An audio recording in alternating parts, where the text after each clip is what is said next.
మీ ద్వారా తెలియజేస్తా ఉన్నా. అధ్యక్ష ఉత్తరప్రదేశ్లో ఈ రకంగా భూమి అమ్మలేదు అధ్యక్ష. వారిని కరెక్ట్ చేయండి అధ్యక్ష. ఉత్తరప్రదేశ్లో మీరు అమ్మినట్లు 400 ఎకరాల భూమిని టీజీఐఎస్కి అమ్మి ఆ భూమిని మీరు లోన్ చేస్తారా, అమ్మేస్తారా, ఏదో ఒక రకంగా మాకు డబ్బులు చెల్లించమని టీజీఐఎస్కి ట్రాన్స్ఫర్ చేసిన మాట వాస్తవం కాదా అడగండి అధ్యక్ష. వేరే రాష్ట్రాన్ని వీళ్ళు ఉదాహరణ తీసుకున్నప్పుడు చాలా స్పష్టంగా తెలుసుకోవాలి అధ్యక్ష. అక్కడ ఇలాంటి ట్రాన్సాక్షన్ జరగలేదు, ఇలాంటి ల్యాండ్స్ అమ్మలేదు అధ్యక్ష. అన్నిటికన్నా ముఖ్యం ఒకటి తెలియజేస్తా ఉన్నాను అధ్యక్ష. ఈరోజు డిసెంబర్ 2వ తారీఖు రోజు అధ్యక్ష ముఖ్యమంత్రి గారి ఆఫీస్ నుంచి ఒక ప్రకటన వచ్చింది అధ్యక్ష.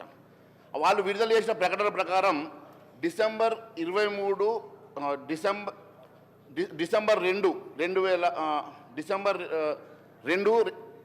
2024 రోజు ముఖ్యమంత్రి గారి ఆఫీస్ నుంచి ప్రకటన వచ్చింది అధ్యక్ష.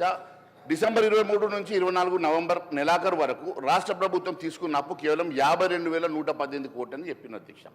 మరోవైపేమో బట్టి విక్రమార్క గారు 1,27,000 కోట్లు తీసుకున్నట్టు వారు సభలో చెప్పింది అధ్యక్ష. మరి ఏది వాస్తవమో ప్రజానికానికి తెలియాలి అధ్యక్ష. ఈ రకంగా ఒకవైపు 64,000 కోట్లు అని చెప్పేసి ముఖ్యమంత్రి గారు చెప్పడము, మరి అదేవిధంగా ఉప ముఖ్యమంత్రి గారు లేదు 1,27,000 కోట్లు మేము అప్పు తీసుకున్నామని చెప్పడము, ఈ రకంగా ద్వంద్వ స్టేట్మెంట్స్ రావడం వల్ల రాష్ట్ర ప్రజానీకాన్ని తప్పుదో పట్టిస్తున్నట్టు చాలా స్పష్టంగా తెలుస్తుంది అధ్యక్ష. అంతే కదా అధ్యక్ష. ఇప్పుడు ఈ రాష్ట్రంలో ఏ అప్పు తీసుకున్నా, ఏ రాష్ట్రంలో అప్పు తీసుకున్నా ఒక చట్టం ఉంటుందా, ఎఫ్ఆర్బిఎం చట్టం ఉంటుంది కదా అధ్యక్ష. ఈ చట్టాలను ఉల్లంఘిస్తూ ఇష్టానుసారంగా మీరు అప్పులు చేసి, ఇష్టానుసారంగా మీరు అప్పుల కుప్పగా మార్చి, ఎట్లాగో మేము వచ్చేది లేదు, మేము ఇట్లా గెలిచేది లేదు కాబట్టి ఈ అప్పుల కుప్ప ఇక్కడ పడేసిపోతే వచ్చినోడు ఏమన్నా సావని అన్నట్టుగా, మాకు దొరికిన గారికి దొరికినట్లు అన్నట్టుగా వీళ్ళు అప్పులు తీసుకొస్తున్నారు కదా. మరి వీరికి ఎఫ్ఆర్బిఎం చట్టం వీరికి పరిధిలోకి రాదా?